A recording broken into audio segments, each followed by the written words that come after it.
A lei. A lei pervertida. E com ela os poderes de polícia do Estado também pervertidos. A lei, digo, não somente distanciada de sua própria finalidade, mas voltada para a consecução de um objetivo inteiramente oposto. A lei transformada em instrumento de qualquer tipo de ambição, ao invés de ser usada como freio para reprimi-la. A lei servindo à iniquidade, em vez de, como deveria ser sua função, puni-la. Se isto é verdade, trata-se de um caso muito sério, e é meu dever moral chamar a atenção de meus concidadãos para ele. A vida é um dom de Deus. Recebemos de Deus um dom que engloba todos os demais. Este dom é a vida, vida física, intelectual e moral. Mas a vida não se mantém por si mesma. O Criador incumbiu-nos de preservá-la, de desenvolvê-la e de aperfeiçoá-la. Para tanto, proveu-nos de um conjunto de faculdades maravilho SAS. E nos colocou no meio de uma variedade de recursos naturais. Pela aplicação de nossas faculdades a esses recursos naturais, podemos convertê-los em produtos e usá-los. Este processo é necessário para que a vida siga o curso que lhe está destinado.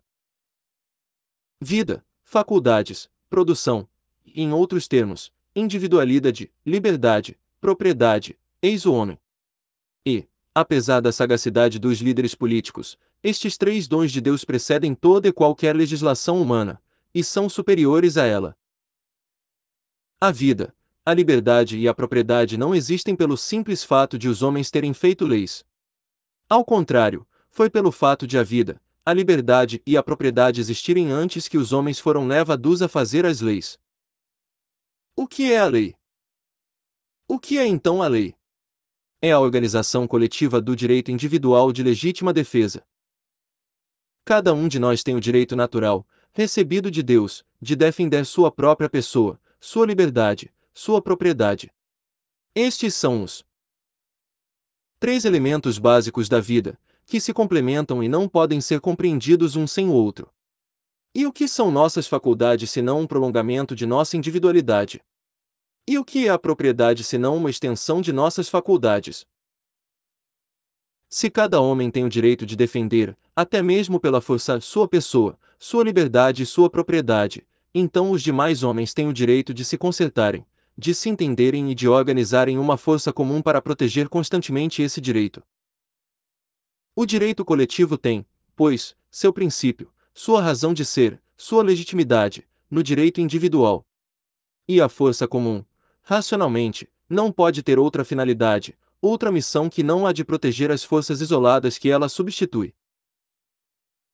Assim, da mesma forma que a força de um indivíduo não pode, legitimamente, atentar contra a pessoa, a liberdade, a propriedade de outro indivíduo, pela mesma razão a força comum não pode ser legitimamente usada para destruir a pessoa, a liberdade, a propriedade dos indivíduos ou dos grupos. E esta perversão da força estaria, tanto num caso como no outro, em contradição com nossas premissas. Quem ousaria dizer que a força nos foi dada, não para defender nossos direitos, mas para destruir os direitos iguais de nossos irmãos? E se isto não é verdade para cada força individual, agindo isoladamente, como poderia sê-lo para a força coletiva, que não é outra coisa senão a união das forças isoladas? Portanto, nada é mais evidente do que isto: a lei é a organização do direito natural de legítima defesa. É a substituição da força coletiva pelas forças individuais. E esta força coletiva deve somente fazer o que as forças individuais têm o direito natural e legal de fazerem: garantir as pessoas, as liberdades, as propriedades, manter o direito de cada um, e fazer reinar entre todos a justiça. Um governo justo e estável. E se existisse uma nação constituída nessa base, parece-me que a ordem prevaleceria entre o povo, tanto nos fatos, quanto nas ideias. Parece-me que tal nação teria o governo mais simples, mais fácil de aceitar, mais econômico, mais limitado, menos repressor, mais justo e mais estável que se possa imaginar, qualquer que fosse a sua forma política.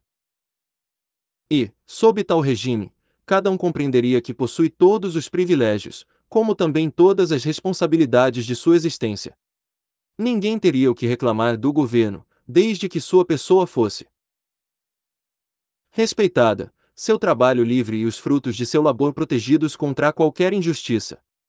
Se felizes, não teríamos de atribuir tampouco ao governo nossos deveres, da mesma forma que nossos camponeses não lhe atribuem a culpa da chuva de granizo ou das geadas. O Estado só seria conhecido pelos inestimáveis benefícios da segurança, proporcionados por esse tipo de governo. Pode-se ainda afirmar que, graças à não intervenção do Estado nos negócios privados, as necessidades e as satisfações se desenvolveriam numa ordem natural, não se viriam mais as famílias pobres buscando instrução literária antes de ter pão para comer. Não se veria a cidade povoar-se em detrimento do campo ou o campo, em detrimento da cidade. Não se viriam os grandes deslocamentos de capital, de trabalho, de população, provocados por medidas legislativas. As fontes de nossa existência tornam-se incertas e precárias com esses deslocamentos criados pelo Estado. E, ainda mais, esses atos agravam sobremaneira a responsabilidade dos governos. A completa perversão da lei. Infelizmente, a lei nem sempre se mantém dentro de seus limites próprios. Às vezes os ultrapassa, com consequências pouco defensáveis e danosas. E o que aconteceu quando a aplicaram para destruir a justiça, que ela deveria salvaguardar? Limitou e destruiu direitos que, por missão, deveria respeitar. Colocou a força coletiva à disposição de inescrupulosos que desejavam, sem risco, explorar a pessoa, a liberdade e a propriedade alheia. Converteu a legítima defesa em crime para punir a legítima defesa. Como se deu esta perversão da lei? Quais foram suas consequências? A lei perverteu-se por influência de duas causas bem diferentes, a ambição estúpida e a falsa filantropia. Falemos da primeira. A tendência fatal da humanidade. A autopreservação e o autodesenvolvimento são aspirações comuns a todos os homens. Assim, se cada um gozasse do livre exercício de suas faculdades e dispusesse livremente dos frutos de seu trabalho, o progresso social seria incessante, ininterrupto e infalível. Mas há ainda outro fato que também é comum aos homens. Quando podem, eles desejam viver e prosperar uns às expensas dos outros. Não vai aí uma acusação impensada, proveniente de um espírito desgostoso e pessimista. A história é testemunha disso pelas guerras incessantes, as migrações dos povos, as perseguições religiosas, a escravidão universal, as fraudes industriais e os monopólios, dos quais seus anais estão repletos. Esta disposição funesta tem origem na própria constituição do homem, no sentimento primitivo, universal, invencível que o impele para o bem-estar e o faz fugir da dor. Propriedade e espoliação. O homem não pode viver e desfrutar da vida, a não ser pela assimilação e apropriação perpétua, isto é, por meio da incessante aplicação de suas faculdades às coisas, por meio do trabalho. Daí emana a propriedade. Por outro lado, o homem pode também viver e desfrutar da vida, assimilando e apropriando-se do produto das faculdades de seu semelhante. Daí emana a espoliação. Ora, sendo o trabalho em si mesmo um sacrifício, e sendo o homem naturalmente levado a evitar os sacrifícios, segue-se daí que, e a história bem o prova, sempre que a espoliação se apresentar como mais fácil que o trabalho, ela prevalece.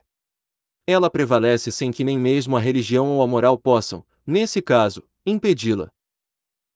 Quando então se freia a espoliação? Quando se torna mais árdua e mais perigosa do que o trabalho. É bem evidente que a lei deveria ter por finalidade usar o poderoso obstáculo da força coletiva contra a funesta tendência de se preferir a espoliação ao trabalho. Ela deveria posicionar-se em favor da propriedade contra a espoliação. Mas, geralmente, a lei é feita por um homem ou uma classe de homens. E como seus efeitos só se fazem sentir se houver sanção e o apoio de uma força dominante, é inevitável que, em definitivo, esta força seja colocada nas mãos dos que legislam. Este fenômeno inevitável, combinado com a funesta tendência que constatamos existir no coração do homem, explica a perversão mais ou menos universal da lei. Compreende-se então por que, em vez de ser um freio contra a injustiça, ela se torna um instrumento da injustiça. Talvez o mais invencível. Compreende-se por que, segundo o poder do legislador, ela destrói, em proveito próprio, e em diversos graus, no resto da humanidade, a individualidade, através da escravidão, a liberdade, através da opressão, a propriedade, através da expoliação. Vítimas da expoliação legal. É próprio da natureza dos homens reagir contra a iniquidade da qual são vítimas. Então, quando a expoliação é organizada pela lei, em prol das classes dos que fazem a lei, todas as classes expoliadas tentam, por vias pacíficas ou revolucionárias, participar de algum modo da elaboração das leis. Estas classes, segundo o grau de lucidez ao qual tenham chegado, podem se propor dois objetivos bem diferentes ao perseguir a conquista de seus direitos políticos: ou querem fazer cessar a expoliação legal ou aspiram a participar dela. Malditas, 3 vezes malditas as nações nas quais este último objetivo domina as massas e estas vêm a deter o poder de legislar. Até então a expoliação legal era exercida por um pequeno número de pessoas sobre as demais. É assim que se observa entre os povos cujo direito de legislar está concentrado em algumas mãos. Mas, uma vez tornado universal, busca-se o equilíbrio na expoliação universal. Em lugar de extirpar o que a sociedade continha de injustiça, generaliza-se esta última. Tão logo as classes deserdadas recobram seus direitos políticos, o primeiro pensamento que as assalta não é o de livrar-se da expoliação, isto suporia nelas conhecimentos que não podem ter, mas organizar, contra as outras classes e em seu próprio detrimento, um sistema de represálias, como se fosse preciso, antes do advento do reinado da justiça, que uma cruel vingança venha feri-las, umas por causa da iniquidade, outras por causa da ignorância. Resultados da expoliação legal. Não poderiam, pois, ser introduzidas na sociedade mudança em felicidade maiores que esta, a lei convertida em instrumento de expoliação. Quais as consequências de semelhante perturbação? Seriam necessários volumes e mais volumes para descrevê-las todas. Contente-mo-nos em indicar as mais notáveis. A primeira é a que apaga em todas as consciências a noção do justo e do injusto. Nenhuma sociedade pode existir se nela não impera de algum modo o respeito às leis. Porém, o mais seguro para que as leis sejam respeitadas é que sejam de fato respeitadas. Quando a lei e a moral estão em contradição, o cidadão se acha na cruel alternativa de perder a noção de moral ou de perder o respeito à lei, duas infelicidades tão grandes tanto uma quanto a outra e entre as quais é difícil escolher.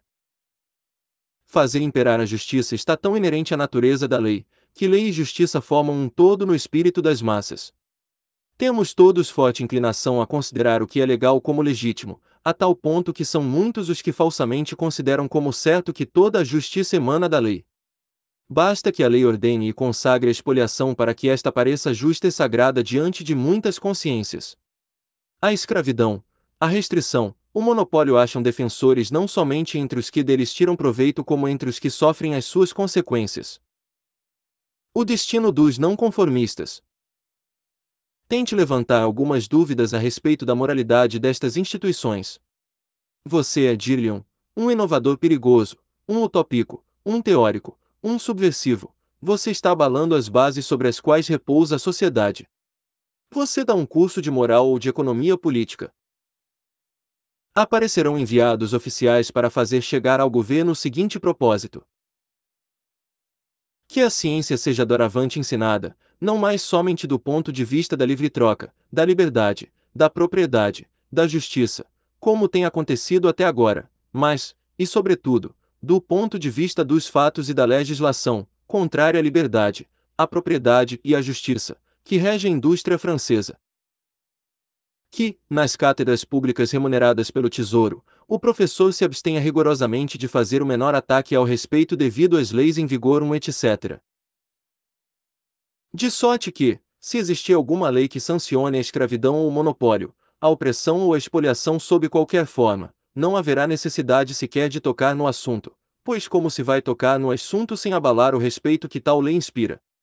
E mais, será necessário ensinar moral e economia política do ponto de vista desta lei, isto é, na suposição de que ela é justa pelo simples fato de ser lei. Um outro efeito desta deplorável perversão da lei é o de dar às paixões e às lutas políticas, e, em geral, à política propriamente dita, uma preponderância exagerada. Eu poderia provar tal afirmação de vários modos. Vou me limitar, à guisa de exemplo, a aproximá-la do assunto que recentemente ocupou todos os espíritos, o sufrágio universal. Quem julgará? Não importa o que pensem sobre o sufrágio universal os adeptos da escola de Rousseau, a qual se diz muito avançada, mas que eu reputo atrasada há 20 séculos. O sufrágio universal, tomando-se esta palavra em sua rigorosa acepção, não é um desses dogmas sagrados, a respeito dos quais qualquer exame ou dúvida são verdadeiros crimes. Graves objeções podem, contudo, ser-lhe feitas. Primeiramente, a palavra universal esconde um grosseiro sofisma. Há, na França, 36 milhões de habitantes. Para que o direito de sufrágio fosse universal, seria necessário que fosse reconhecido para 36 milhões de eleitores. Em um sistema maior, só se reconhece esse direito para 9 milhões. 3 pessoas entre 4 estão, pois, excluídas. E, ainda mais, elas o são por essa quarta. Em que princípio se fundamenta tal exclusão? No princípio da incapacidade. Sufrágio universal significa sufrágio universal dos capazes. Restam estas perguntas de fato: quais são os capazes? A idade, o sexo, as condenações judiciais são os únicos sinais pelos quais se pode reconhecer a incapacidade. Razão para restringir o voto. Se examina a questão de perto, percebe-se depressa o motivo pelo qual o direito de sufrágio repousa na presunção de capacidade. A esse respeito, o sistema maior não difere do sistema menor, a não ser pela apreciação dos sinais pelos quais esta capacidade pode ser reconhecida, o que não constitui uma diferença de princípio, mas de grau. Este motivo está no fato de que o eleitor, ao votar, não compromete só seu interesse mas o de todo o mundo. Se, como pretendem os republicanos de nossas atuais escolas de pensamento gregas e romanas, o direito de sufrágio chega com o nascimento de cada cidadão, seria uma injustiça para os adultos impedir as mulheres e as crianças de votarem. Por que então são elas excluídas? Por que se presume que sejam incapazes? E por que a incapacidade é um motivo de exclusão?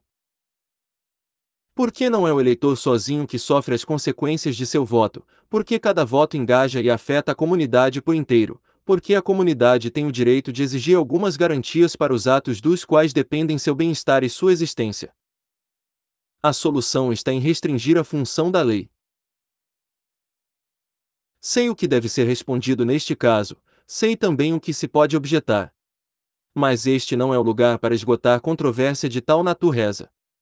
Gostaria apenas de observar aqui que esta mesma controvérsia sobre o sufrágio universal, tal como outras questões políticas, que agita, apaixona e perturba as nações, perderia toda a sua importância se a lei tivesse sempre sido o que ela deveria ser. Com efeito, se a lei se restringisse exclusivamente à proteção das pessoas, de todas as liberdades e de todas as propriedades, se ela não fosse senão o obstáculo, o freio, o castigo de todas as opressões e as espoliações, será que nós discutiríamos, entre cidadãos, a respeito do sufrágio mais ou menos universal? Será que se colocaria em discussão o maior dos bens, a paz pública? Será que as classes excluídas se recusariam a esperar, pacificamente, a sua vez de votar? Será que os que gozam do direito de voto não defenderiam, com ciúmes, este privilégio? E por acaso não está claro que, sendo idêntico e comum o interesse, uns agiriam sem causar grandes inconvenientes aos outros? A ideia fatal de expoliação legal. Mas, por outro lado, imagine-se que este princípio funesto venha a ser introduzido e que, a pretexto de organização, de regulamentação, de proteção, de encorajamento, a lei possa tirar de uns para dar a outros, a lei possa lançar mão da riqueza adquirida por todas as classes para aumentar a de algumas classes, tais como a dos agricultores, dos manufaturadores, dos negociantes, dos amadores, dos artistas, dos atores. Em tais circunstâncias, cada classe então aspiraria, e com razão, a lançar mão da lei. As classes excluídas reivindicariam furiosamente o direito ao voto e à elegibilidade. E arruinariam a sociedade, em vez de obter o pretendido. Até os mendigos e os vagabundos provariam por si próprios que possuem títulos incontestáveis. Eles diriam: não podemos comprar vinho, tabaco, sal, sem pagar imposto. e uma parte desse imposto é dada pela lei, sob a forma de privilégio e subvenção, a homens mais ricos do que nós.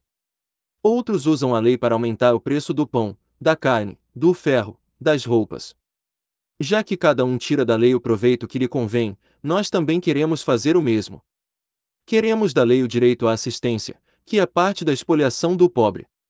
Para tanto, é necessário que sejamos eleitores e legisladores, a fim de que possamos organizar a esmola em grande escala para a nossa própria classe, como vocês fizeram para a sua classe. Não venha nos dizer, a nós mendigos, que vocês agiram por nós, que nos darão, segundo a proposta do Sr. Mimerel, 600.000 francos para que fiquemos calados, como se nos estivessem atirando um moço para roer.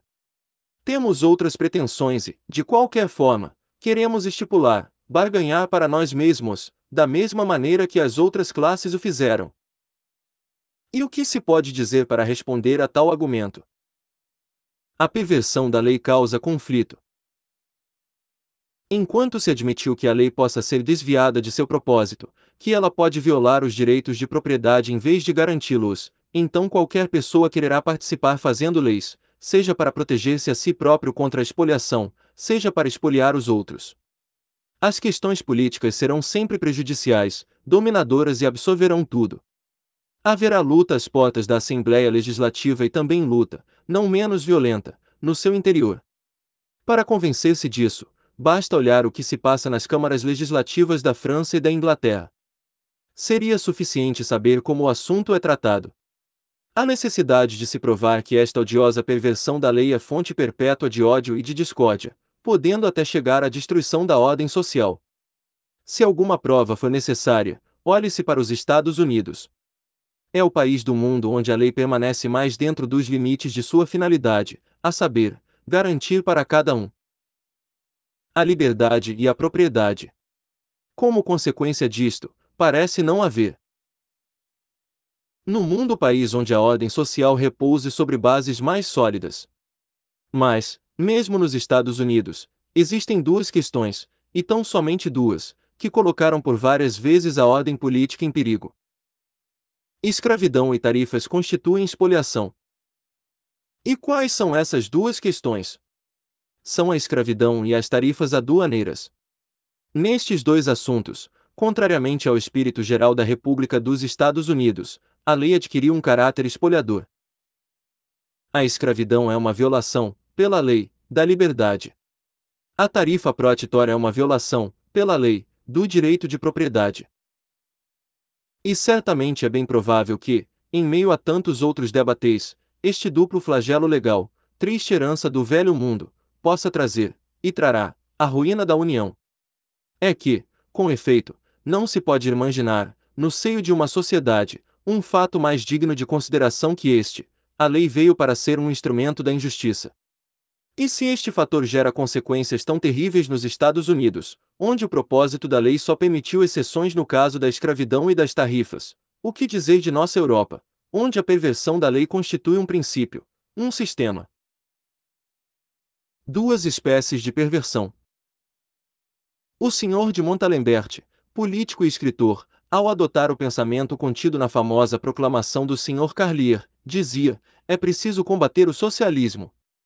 E por socialismo acredita-se que, segundo a definição do Sr. Charles Dupin, ele queria dizer expoliação. Mas de que expoliação estava ele falando? Pois há dois tipos de expoliação, a legal e a ilegal. Não creio que a expoliação ilegal, tal como o roubo e a fraude, que o Código Penal define, prevê e pune, possa ser chamada de socialismo. Não é ela que ameaça sistematicamente a sociedade em suas bases. Aliás, a guerra a este tipo de expoliação não esperou o sinal verde do Sr. de Montalembert ou do Sr. Carlier. Ela já havia começado desde o início do mundo. Muito tempo antes da Revolução de Fevereiro de 1848, antes mesmo do aparecimento do socialismo, a França já possuía polícia, juízes, guardas, prisões, cadeias e forças. É a própria lei que conduz esta guerra e seria desejável, penso eu, que a lei sempre tivesse esta atitude com relação à expoliação. A lei defende a expoliação. Mas não é isso que acontece. Às vezes a lei defende a expoliação, outras vezes, a leva a cabo por suas próprias mãos, no intuito de poupar o beneficiário da vergonha, do perigo e do escrúpulo. Às vezes ela usa todo o aparato da magistratura, da polícia, guardas e prisão em prol do espoliador, tratando como criminoso o espoliado que se defende. Em uma única palavra, existe a expoliação legal e é dela que, sem dúvida, fala o Sr. de Montalembert. Essa expoliação legal pode ser apenas uma mancha isolada no seio das medidas legislativas de um povo. Se assim for, é melhor apagá-la o mais rápido possível, sem maiores discursos ou denúncias, a despeito da grita dos interessados. Como identificar a expoliação legal? Mas como identificar a expoliação legal? Muito simples. Basta verificar se a lei tira de algumas pessoas aquilo que lhes pertence e dá a outras o que não lhes pertence. E preciso ver se a lei beneficia um cidadão em detrimento dos demais, fazendo o que aquele cidadão não faria sem cometer crime. Deve-se, então, revogar esta lei o mais depressa possível, visto não ser ela somente uma iniquidade, mas fonte fecunda de iniquidade, pois provoca represálias. Se essa lei, que deve ser um caso isolado, não for revogada imediatamente, ela se difundirá, multiplicará e se tornará sistemática. Sem dúvida, aquele que se beneficia com essa lei gritará alto e forte. Invocará os direitos adquiridos. Dirá que o Estado deve proteger e encorajar sua indústria particular e alegará que é importante que o Estado enriqueça, porque, sendo rico, gastará mais e poderá pagar maiores salários ao trabalhador pobre. Não se ouça este sofista. A aceitação desses argumentos trará expoliação legal para dentro de todo o sistema. De fato, isto sempre ocorreu. A ilusão dos dias de hoje é tentar enriquecer todas as classes, à custa umas das outras. Isto significa generalizar a expoliação sob o pretexto de organizá-la. A expoliação legal tem muitos nomes. Agora, a expoliação legal pode ser cometida de infinitas maneiras. Possui-se um número infinito de planos para organizá-la: tarifas, protecionismos, benefícios, subvenções, incentivos, imposto progressivo, instrução gratuita, garantia de empregos, de lucros, de salário mínimo, de previdência social, de instrumentos de trabalho, gratuidade de crédito, etc. E é o conjunto de todos esses planos, no que eles têm de comum com a expoliação legal, que toma o nome de socialismo. Ora, o socialismo assim definido forma um corpo de doutrina. Então, que ataque lhe pode ser feito senão através de outra guerra de doutrina?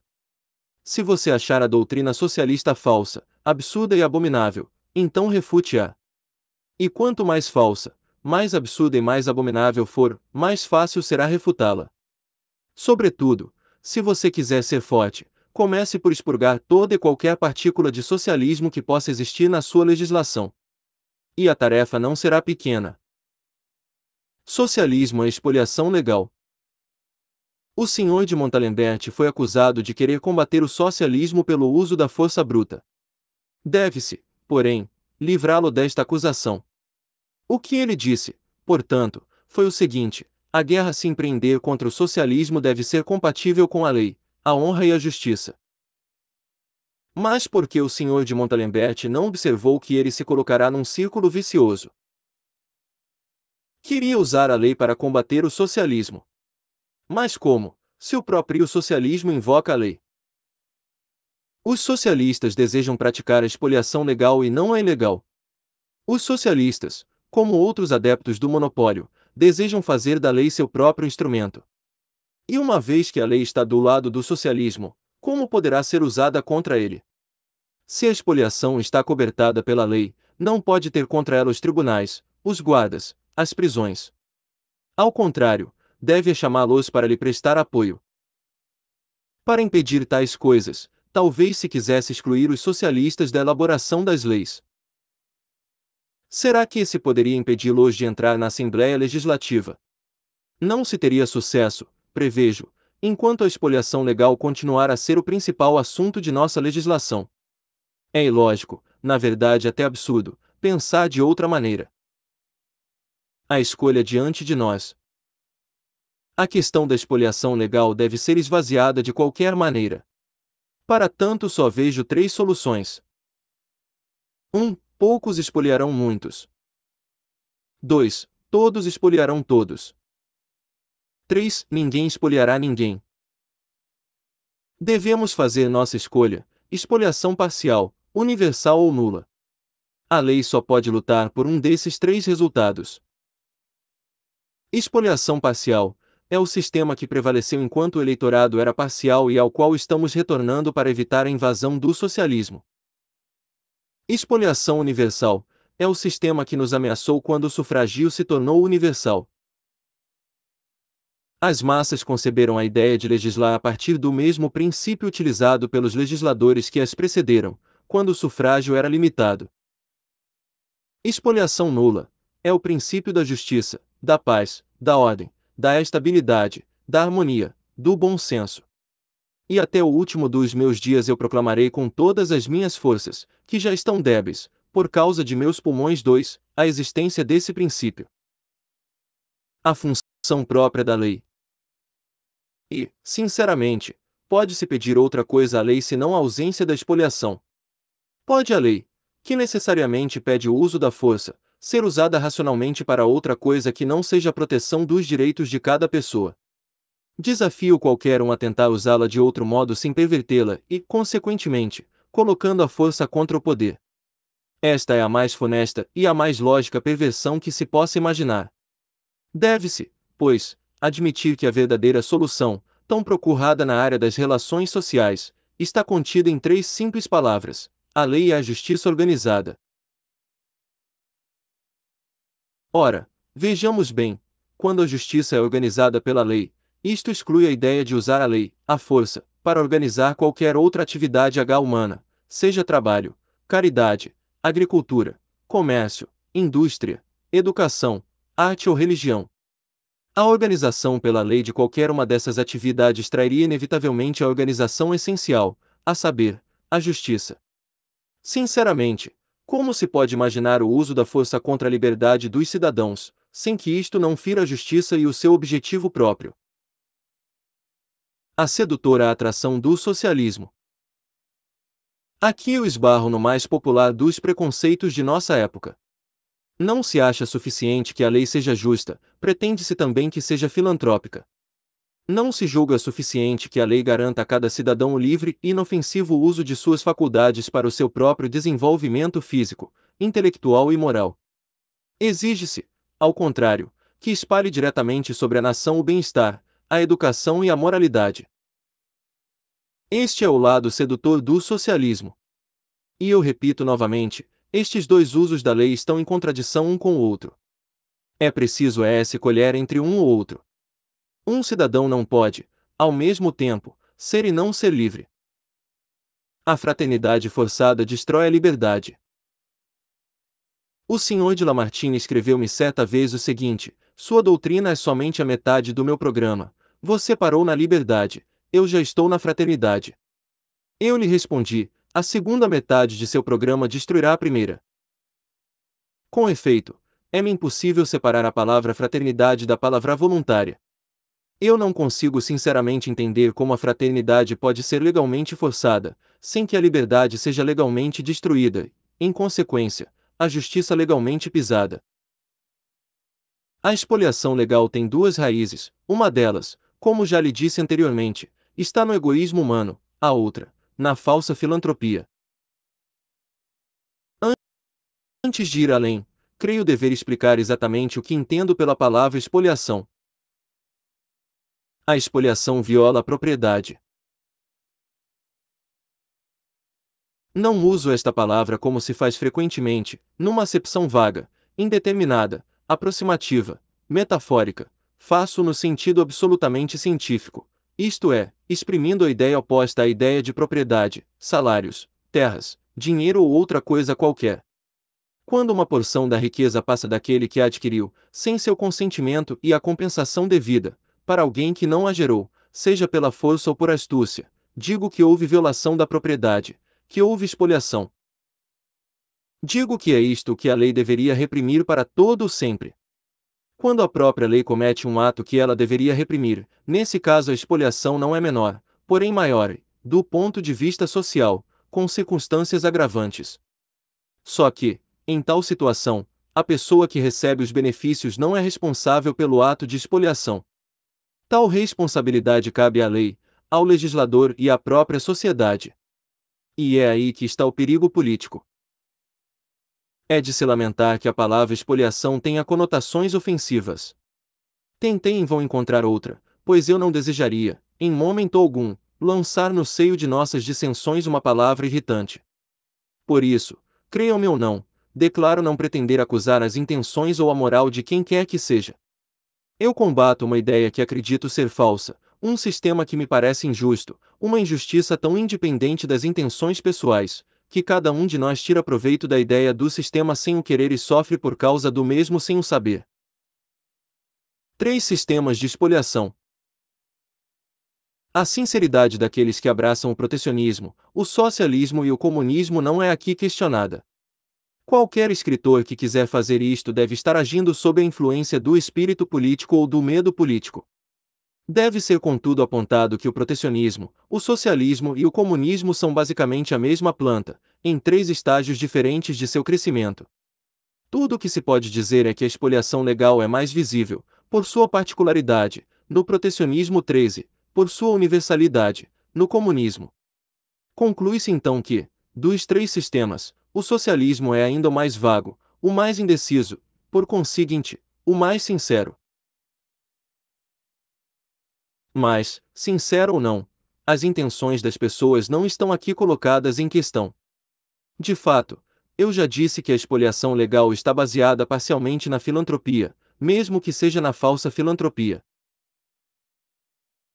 Com esta explanação, passemos agora ao exame do valor, da origem e da tendência dessa aspiração popular, que pretende alcançar o bem geral pela expoliação geral. A lei é força. Se a lei organiza a justiça, os socialistas perguntam por que a lei não organiza também o trabalho, a educação e a religião. Por que a lei não é usada com tais propósitos? Por que ela não poderia organizar o trabalho, a educação e a religião sem desorganizar a justiça? Devemos nos lembrar de que a lei é força, e, por conseguinte, o seu domínio não pode estender-se além do legítimo campo de ação da força. Quando a lei e a força mantêm um homem dentro da justiça, não lhe impõem nada mais que uma simples negação. Não lhe impõem senão a abstenção de prejudicar outrem.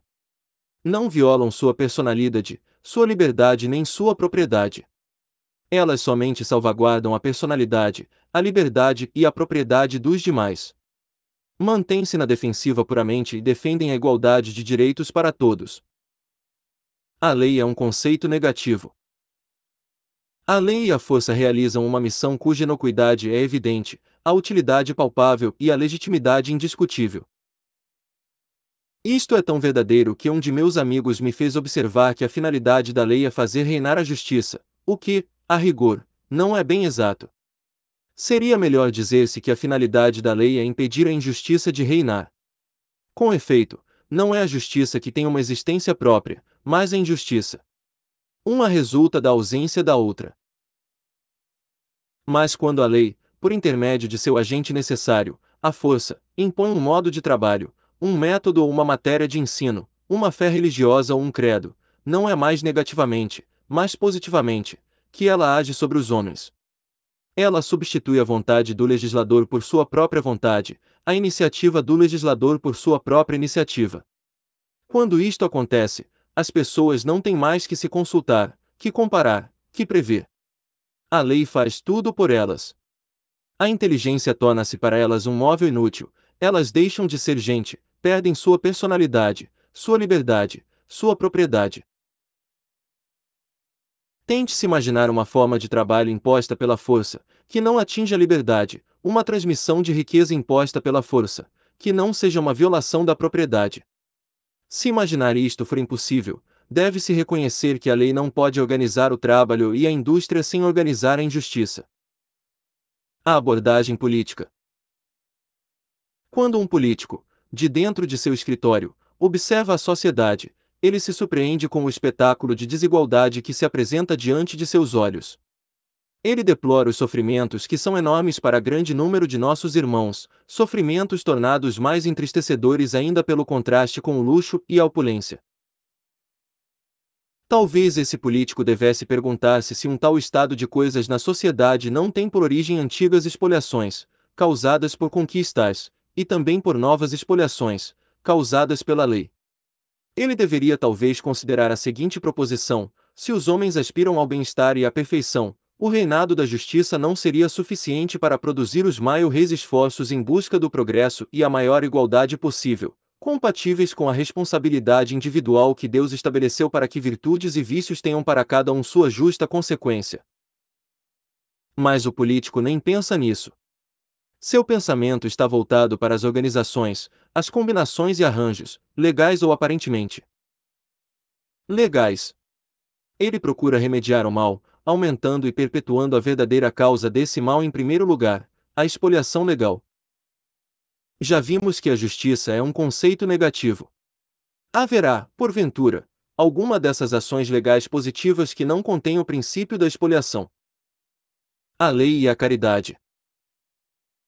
Disse: há pessoas que carecem de dinheiro, e se apela para a lei. Mas a lei não é uma teta que se enche por si mesma de leite e cujas veias podem ser supridas em alguma fonte fora da sociedade. Nada entra no tesouro público em benefício de um cidadão ou de uma classe sem que outros cidadãos e outras classes tenham sido forçados a contribuir para tal. Se cada um retirar do tesouro a quantia com a qual houver contribuído, neste caso a lei não será expoliadora, porém, não estará fazendo nada para aqueles que não têm riqueza. A lei só será um instrumento promotor da igualdade se tirar de algumas pessoas para outras pessoas. E nesse momento ela se torna instrumento de expoliação. Sob esse ponto de vista, examinem-se o protecionismo das tarifas, os subsídios, as garantias de lucro, as garantias de trabalho, de assistência e esquemas de bem-estar social, a educação pública, o imposto progressivo, o crédito livre, o serviço público. Vai-se descobrir sempre que estão baseados na expoliação legal, na injustiça organizada. A lei e a educação. Disse: há pessoas que carecem de educação, e se apela para a lei. Mas a lei não é por si mesma uma tocha de saber que brilha e lança sua luz em várias direções. A lei se estende sobre uma sociedade, na qual há homens que sabem e outros que não sabem, cidadãos que necessitam aprender e outros que estão dispostos a ensinar. Nesse assunto de educação a lei só tem duas alternativas: ou deixar acontecer livremente o processo de ensino-aprendizagem, sem usar a força, ou forçar a vontade dos homens nesse sentido, tirando de alguns o necessário para pagar os professores que o governo indicar para ensinar gratuitamente a quem necessitar. Mas neste segundo caso, a lei fere a liberdade e a propriedade através da expoliação legal. A lei e a moralidade. Disse: há pessoas que carecem de moralidade e de religião, e se apela para a lei. Mas a lei é força. E por acaso há necessidade de salientar o quanto é violento e infrutífero usar a força em assuntos de moralidade e de religião. Parece que os socialistas, apesar das complacências que têm para consigo mesmos, não podem deixar de perceber a monstruosa expoliação legal que resulta de tais sistemas e de tais esforços. Mas o que fazem os socialistas? Eles habitualmente disfarçam esta expoliação diante dos olhos de todos e dos seus próprios, usando para ela nomes sedutores, tais como fraternidade, solidariedade, organização e associação, e nos lançam no rosto que somos individualistas. Mas garantimos aos socialistas que repudiamos somente a organização forçada, jamais a natural. Repudiamos as formas de associação que nos pretendem impor, jamais a livre associação. Repudiamos a fraternidade forçada, jamais a fraternidade verdadeira. Repudiamos a solidariedade artificial, que não consegue outra coisa senão impedir as pessoas de assumirem suas responsabilidades individualmente. Não repudiamos a solidariedade natural, que existe nos homens graças à providência. Uma confusão de termos. O socialismo, como as velhas ideias de onde emana, confunde a distinção entre governo e sociedade. Como resultado disto, cada vez que nos opomos a algo que o governo queira fazer, os socialistas concluem que estamos fazendo oposição à sociedade. Se desaprovamos o atual sistema de educação, os socialistas dizem que nos opomos a qualquer sistema de educação. Se desaprovamos o atual estágio em que se encontram as questões sobre religião, os socialistas concluem que não queremos nenhuma religião. Se desaprovamos o sistema de igualdade imposto pelo Estado, eles concluem que somos contra a igualdade. E assim por diante. É como se os socialistas nos acusassem de não querer que as pessoas se alimentem, porque recusamos a cultura do trigo feita pelo Estado. A influência dos escritores socialistas. Como foi possível prevalecer, no mundo político, a curiosa ideia de fazer decorrer da lei o que nela não está, o bem, a riqueza, a ciência e a religião, que, num sentido positivo, constituem a prosperidade? Será isto uma consequência da influência de nossos escritores modernos nos negócios públicos? Presentemente, os escritores, especialmente aqueles da escola de pensamento socialista, fundamentam suas diversas teorias numa hipótese comum. Eles dividem a espécie humana em dois grupos. As pessoas em geral, excetuando-se o escritor, formam o primeiro grupo. O escritor, sozinho, forma o segundo e o mais importante GRU. Certamente esta é a ideia mais estranha e mais presunçosa que possa ter saído de um cérebro humano. Com efeito, esses autores modernos começam por supor que as pessoas não trazem em si nenhuma motivação para agir, nenhum meio de discernimento. Pensam que as pessoas são desprovidas de espírito de iniciativa, que são matéria inerte, moléculas passivas, átomos sem espontaneidade, em suma, vegetais indiferentes à sua própria forma de existir. Em companhia, pensam que as pessoas são suscetíveis de adotar, por influência da vontade e das mãos de outrem, uma quantidade infinita de formas mais ou menos simétricas, artísticas e acabadas. Além disso, nenhum desses autores hesita em imaginar que ele próprio, sob os nomes de organizador, revelador, legislador ou fundador, é esta vontade e esta mão, esta força motivadora universal, este poder criativo cuja sublime missão é reunir em sociedade esses materiais dispersos que são os homens. Estes autores socialistas olham para as pessoas da mesma maneira que o jardineiro olha para as suas árvores. Assim como o jardineiro dá caprichosamente às árvores a forma de pirâmides, guarda-sol, cubos, vasos, leques e outras coisas, da mesma forma procede o escritor socialista. Segundo sua fantasia, ele talha os seres humanos, dividindo-os em grupos, séries, centros, subcentros, alvéolos, ateliês sociais e outras variações. E tal qual o jardineiro, que necessita de machados, serras, podadeiras e tesouras para moldar suas árvores, cada socialista precisa de força para moldar os seres humanos, o que ele somente encontra na lei. Com esse objetivo, ele inventa a lei das tarifas aduaneiras, dos impostos, da assistência social e das escolas. Os socialistas desejam desempenhar o papel de Deus. Os socialistas consideram a humanidade como matéria para combinações sociais. E isto é tão verdade que, se porventura os socialistas tiveram alguma dúvida a respeito do sucesso destas combinações, eles pedirão que uma pequena parte da humanidade seja considerada matéria para experiência. Sabemos o quanto é popular entre eles a ideia de experimentar todos os sistemas. E um líder socialista, seguindo sua fantasia, pediu seriamente à Assembleia Constituinte que lhe concedesse um pequeno distrito, com todos os seus habitantes, para desenvolver sua experiência. Assim procede todo inventor que fabrica sua máquina em tamanho pequeno antes de fazê-la em tamanho grande. Do mesmo modo, o químico sacrifica alguns reagentes e o agricultor, algumas sementes e um pedaço do campo que usou para experimentar uma ideia.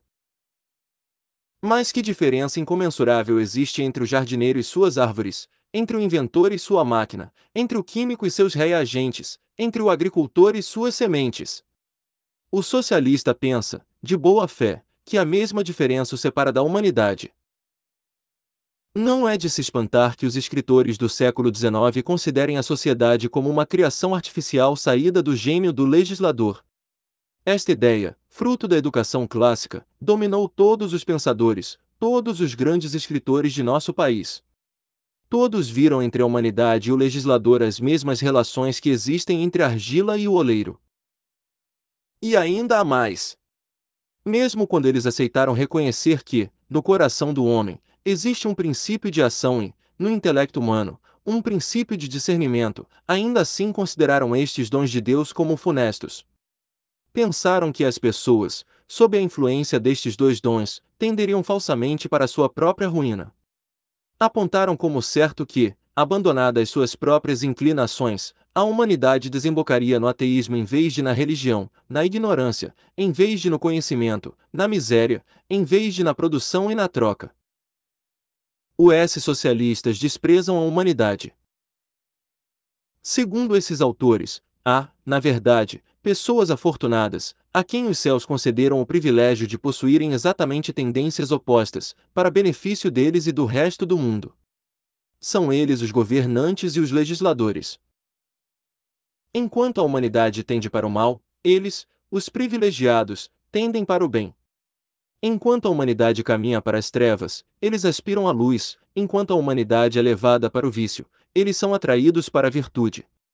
E desde que tenham decidido que este deve ser o verdadeiro estado das coisas, então exigem o uso da força a fim de poderem substituir as tendências da raça humana por suas próprias tendências. Basta abrir, mais ou menos ao acaso, qualquer livro de filosofia, de política ou de história, para que se veja o quanto está enraizada em nos só país esta ideia, filha dos estudos clássicos e mãe do socialismo. Em todos eles, encontrar-se-á provavelmente a ideia de que a humanidade é uma matéria inerte, que recebe a vida, a organização, a moralidade e a prosperidade do poder do Estado. Ou, então, o que é ainda pior, que a humanidade, por si própria, tende para a degeneração e só pode ser contida nesta corrida para baixo pela misteriosa mão do legislador. Por toda parte, o pensamento clássico convencional nos mostra, por trás da sociedade passiva, um poder oculto que, sob os nomes de lei, legislador, ou designado apenas de uma forma indeterminada, move a humanidade, a anima, a enriquece e a moraliza. A defesa do trabalho compulsório. Consideremos inicialmente a seguinte citação de Bossuet. Uma das coisas inculcadas, por quem, com mais força no espírito dos egípcios era o amor à pátria. A ninguém era permitido ser inútil para o Estado. A lei indicava a cada um sua função, a qual se perpetuava de pai para filho. A ninguém era permitido o exercício de duas profissões e nem tampouco passar de uma profissão para outra. Mas havia uma ocupação que devia ser comum, era o estudo das leis e da sabedoria. Ignorar a religião e a política do país não era desculpável em nenhuma circunstância. Além disso, cada profissão tinha seu cantão, que lhe era indicado, por quem? Entre as boas leis, o que havia de melhor é que todo mundo era treinado, por quem? Para obedecê-las. Como resultado disto, o Egito encheu-se de invenções maravilhosas, e nada do que pudesse tornar a vida mais cômoda e mais tranquila foi negligenciado. Assim, os homens, segundo Bossuet, não tiravam nada de si, patriotismo, prosperidade, invenções, trabalho, ciência, tudo era dado ao povo através das leis ou dos reis. O que o povo tinha de fazer era seguir os seus líderes. Defesa do governo paternalista. Bossuet levou essa ideia sobre o Estado como fonte de todo o progresso ainda bem mais longe, quando defendeu os egípcios contra a acusação de que rejeitaram a luta e a música. Ele disse: como é isto possível? Estas artes foram inventadas por Trimegisto, que se supõe ter sido chanceler do deus egípcio Osíris. E ainda entre os persas, Bossuet pretendia que tudo vinha de cima. Um dos primeiros cuidados do príncipe era incentivar a agricultura. Assim como havia cargos destinados à condução dos exércitos, havia também outros para zelar pelo trabalho do campo. O povo persa tinha pela autoridade real um respeito que chegava às raias do excesso. E, de acordo com Bossuet, o povo grego, embora mais inteligente, não tinha também o sentido de seu próprio destino. Como cães e cavalos, os gregos não podiam por si próprios inventar os mais simples jogos. Os gregos, naturalmente cheios de inteligência e de coragem, foram desde cedo educados por reis e colonizadores vindos do Egito. De lá, aprenderam os exercícios do corpo, a corrida a pé, a cavalo, em carros. O que os egípcios lhes ensinaram de melhor foi a serem dóceis, a se deixarem formar por leis objetivando o bem público. A ideia da humanidade passiva. Não se pode discutir que essas teorias clássicas, levadas avante pelos escritores da época, pelos legisladores, economistas e filósofos, estabeleceram que cada coisa veio para o povo de uma origem estranha a ele próprio. Como outro exemplo, tomemos Fénelon IV. Ele foi testemunha do poder de Luís XIV. Isto, e mais o fato de se ter nutrido nos estudos clássicos e na admiração pela antiguidade, naturalmente fizeram com que Fénelon aceitasse a ideia de que a humanidade era passiva, e de tanto que suas infelicidades como sua prosperidade, suas virtudes como seus vícios lhe advinham de uma ação exterior, proveniente das leis ou dos legisladores. Assim, no seu tópico Salento, ele mostra os homens com todos os seus interesses, faculdades, desejos e bens, sob a discreta tutela dos legisladores. Em qualquer circunstância as pessoas não decidem por si próprias, mas sim o príncipe. Nele residem o pensamento, a previdência, o princípio de toda a organização, de todo o progresso, por conseguinte, a responsabilidade. Para provar isto, bastar-me-ia transcrever aqui todo o livro de Telêmaco. Remeto a ele os leitores e me contento em citar algumas passagens, tomadas ao acaso, neste célebre poema, do qual, em outro plano, sou o primeiro a celebrar o valor. Os socialistas ignorem a razão e os fatos. Com a surpreendente credulidade que é típica dos clássicos, Fénelon ignora a autoridade da razão e dos fatos, quando atribui a felicidade geral dos egípcios não à sua própria sabedoria, mas à sabedoria de seus reis. Ao olharmos as margens dos rios, percebíamos cidades opulentas, casas de campo agradavelmente situadas, terras que se cobriam a cada ano de douradas colheitas em prados cheios de rebanhos, trabalhadores cansados sob o peso dos frutos que a terra oferece, pastores que faziam ecoar por toda a parte o doce som de suas flautas e de seus pífaros.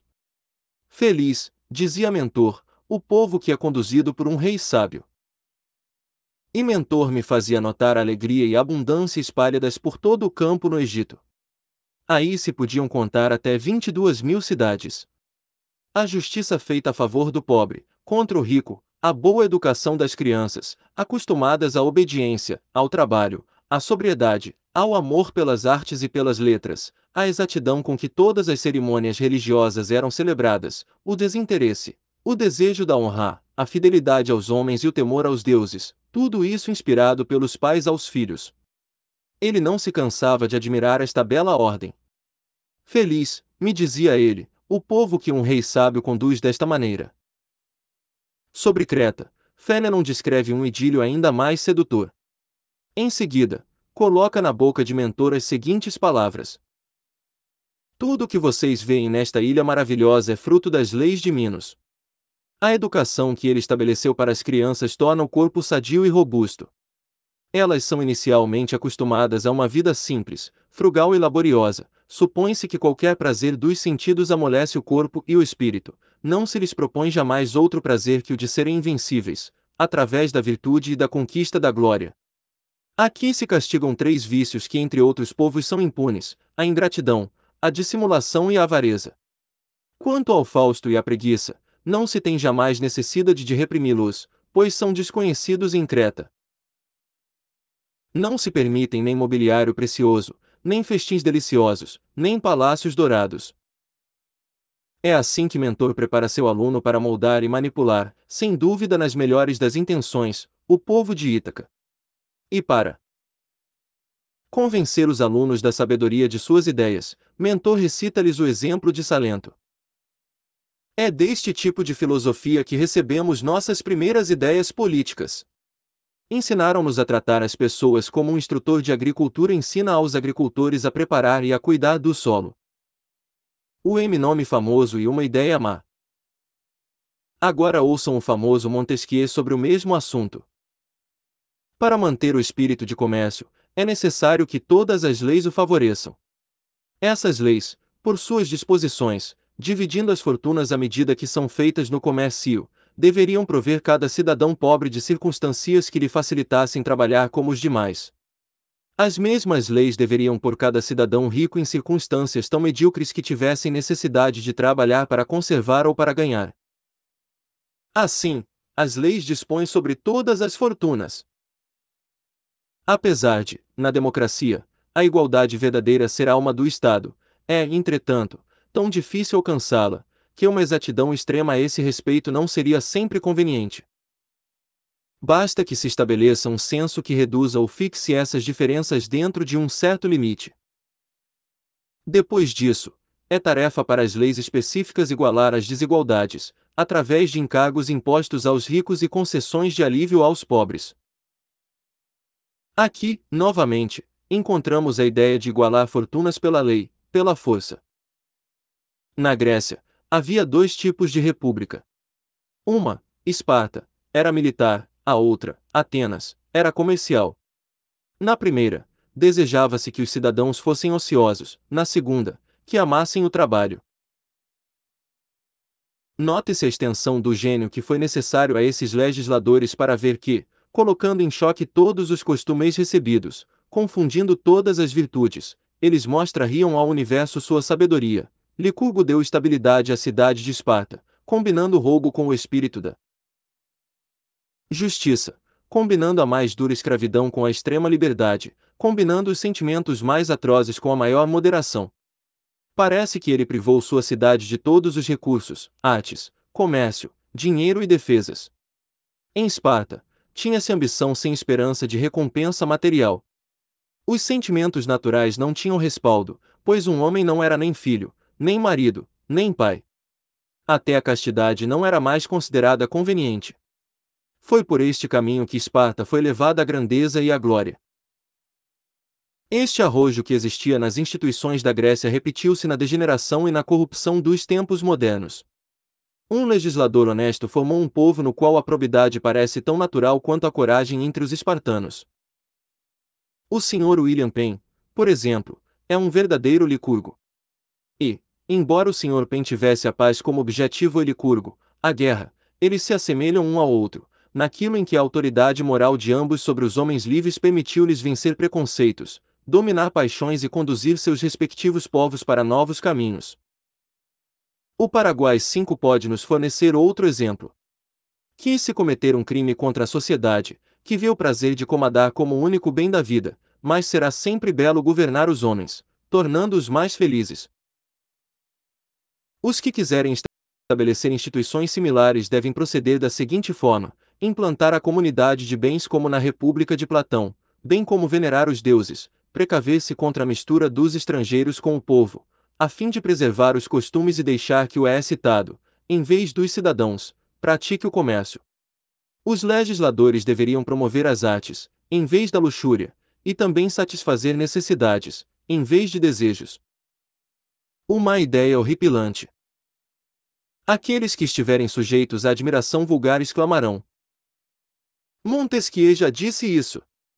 Então é magnífico, é sublime. Quanto a mim, tenho a minha própria opinião. Eu digo, o que?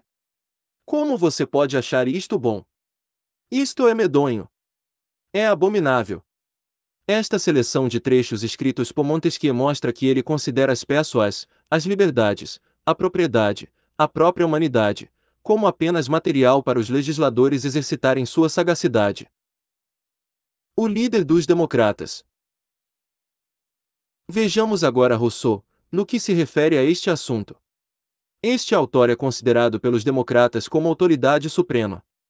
E, embora ele baseie a estrutura social na vontade do povo, ele aceitou, mais do que ninguém, a teoria da total passividade do homem diante dos legisladores. Se é verdade que um grande príncipe é um homem excepcional, o que será então de um grande legislador? O primeiro só tem que seguir o modelo que o segundo lhe propuser. Este é o engenheiro que inventa a máquina, o outro, somente o operário que a monta e faz funcionar. E como ficam os homens nisso tudo? São eles a máquina que se monta e que funciona ou antes a matéria bruta da qual a máquina é feita? Assim, entre o legislador e o príncipe, entre o príncipe e os súditos existem as mesmas relações que entre o agrônomo e o agricultor, que entre o agricultor e a terra. A que altura, acima da humanidade, está, pois, colocado o escritor? Rousseau reina sobre os próprios legisladores e ensina-lhes seu ofício em termos imperativos. Quer-se dar estabilidade ao Estado. Então aproximem-se os extremos tanto quanto possível. Não se tolerem nem os ricos nem os mendigos. Se o solo é ingrato ou estéril, ou o campo muito pequeno para seus habitantes, que se volte para a indústria e as artes e se troquem estes produtos pelos alimentos de que se necessita.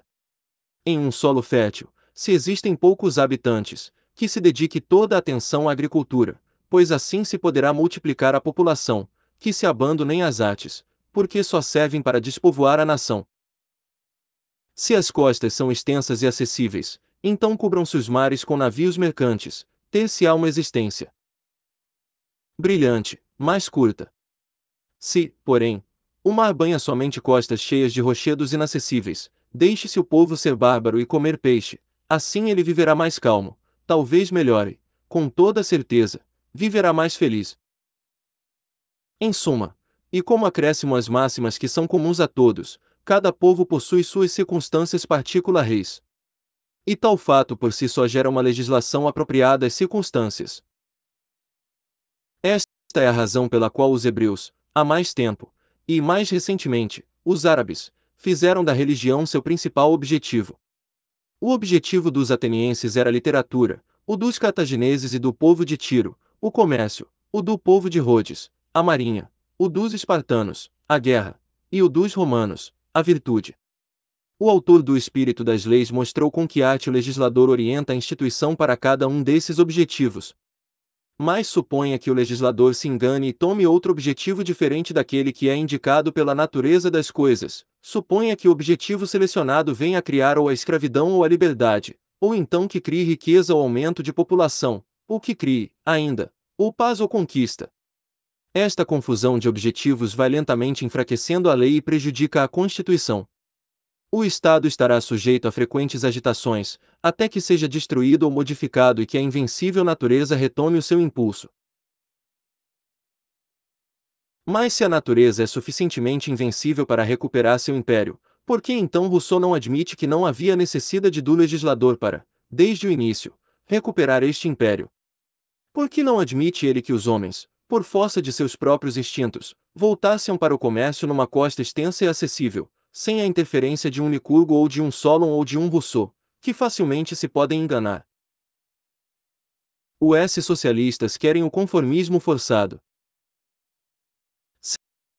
Seja como for, Rousseau dá aos criadores, organizadores, diretores, legisladores e controladores da sociedade uma terrível responsabilidade. Com relação a eles, é muito exigente. Aquele que ousa empreender a tarefa de dar instituições a um povo, deve se sentir em condições de mudar, por assim dizer, a natureza humana, de transformar cada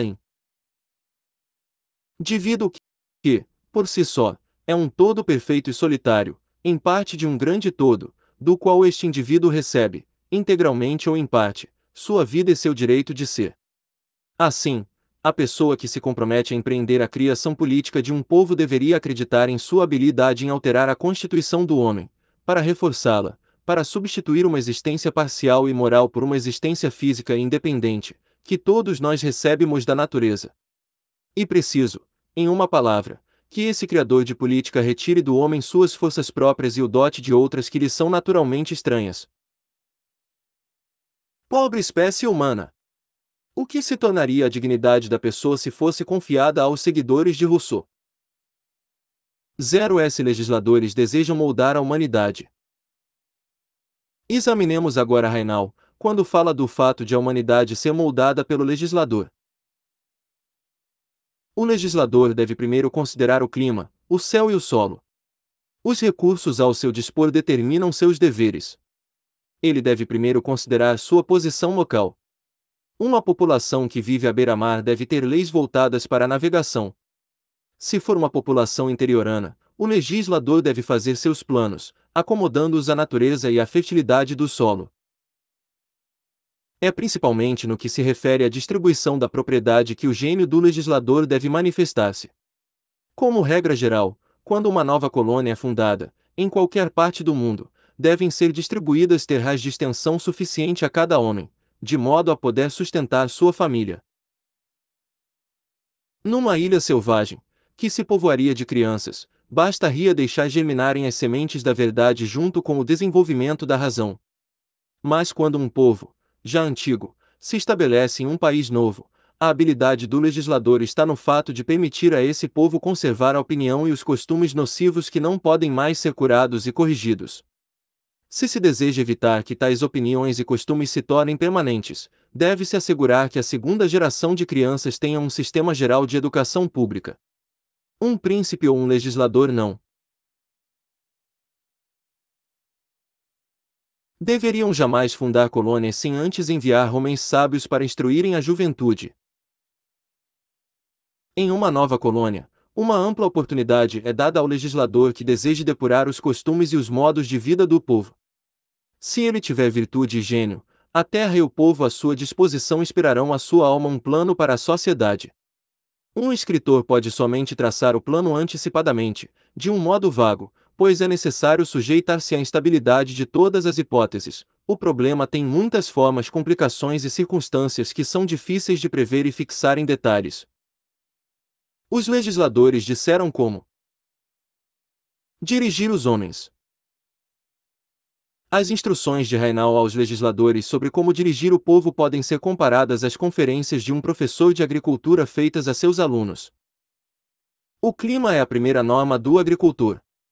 Seus recursos determinam seus procedimentos. Ele deve inicialmente considerar sua posição local. Se seu solo é argiloso, ele deve conduzir-se de uma certa maneira. Se o solo é arenoso, de outra maneira. Todas as facilidades se apresentam ao agricultor que deseja limpar e melhorar seu solo. Se ele for hábil bastante, a terra e o estrume que ele tiver à sua disposição inspirar-lhe um plano de operação. Um professor pode somente, e de modo vago, traçar este plano antecipadamente, já que só está necessariamente sujeito à instabilidade das hipóteses, as quais variam e se complicam numa infinidade de circunstâncias difíceis de serem previstas e combinadas. Ó sublimes escritores! Lembrem-se, às vezes, de que esta argila, esta areia e este estrume de que vocês tão arbitrariamente dispõem são homens. Eles são seus semelhantes. Eles são seres inteligentes e livres como vocês. Como vocês, eles também receberam de Deus a faculdade de observar, de prever, de pensar e de julgar por eles mesmos. Uma ditadura temporária. Eis o que pensa Mable a respeito da lei e do legislador. Em passagens anteriores à aqui citada, Mable supôs que as leis, devido a uma negligência da segurança, estavam gastas. E ele continua a se dirigir ao leitor do seguinte modo. Nestas circunstâncias, é óbvio que as rédeas do governo estão frouxas. Desse-lhes novo aperto, e o mal estará à cura do. Pense-se menos em punir os erros e encorajar mais as virtudes de que se tem necessidade. Deste modo, será dada à República o vigor da juventude. É porque os povos livres desconheceram tal procedimento que perderam sua liberdade. Mas se o progresso do mal for tal que os magistrados comuns não possam combatê-lo eficazmente, recorra-se a um tribunal extraordinário, com poderes consideráveis por um curto espaço de tempo. A imaginação dos cidadãos precisa ser sacudida. E, desse modo, Mable continua por 20 volumes. Sob a influência de tais ensinamentos, provenientes da educação clássica, veio uma época em que cada um pretendeu colocar-se acima da humanidade, a fim de arranjá-la, organizá-la e regulá-la à sua maneira. 0S socialistas querem a igualdade de riquezas. Examinemos a seguir com Dillach, a respeito de legislação e da humanidade. Meu senhor, presuma-se um licurgo ou um sólon. E antes de terminar a leitura deste ensaio, divirta-se fazendo leis para qualquer povo selvagem da América ou da África. Confine esses nômades em habitações fixas, ensine-lhes a alimentar os rebanhos e tente desenvolver-lhes as qualidades sociais que a natureza lhes deu. Force-os a começar a praticar os deveres da humanidade. Use punições para os prazeres que prometem as paixões. E você verá que cada aspecto, cada ponto de sua legislação levará esses selvagens a perder um vício e ganhar uma virtude. Todos os povos tiveram leis. Mas poucos dentre eles foram felizes. Qual a causa disso? É que os legisladores quase sempre ignoraram que o objetivo da sociedade é unir as famílias por um interesse comum. A imparcialidade da lei consiste em duas coisas: estabelecer a igualdade na riqueza e a dignidade dos cidadãos. À medida que as leis estabelecerem uma maior igualdade, tornar-se-ão cada vez mais preciosas para cada cidadão. Como seria possível a avareza, a ambição, a volúpia, a preguiça, a ociosidade, a inveja, o ódio, o ciúme agitarem homens iguais em fortuna e indignidade, sem que pudesse haver para eles a esperança de romper essa igualdade? O que lhe foi dito a respeito da República de Esparta deve lhe dar grandes luzes sobre esta questão. Nenhum outro Estado já alcançou leis mais conformes à ordem da natureza e da igualdade. O erro dos escritores socialistas.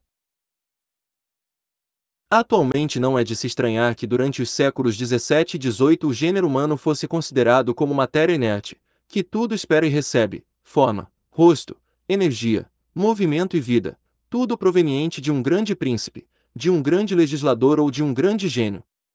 Estes séculos nutriram-se de estudos sobre a antiguidade.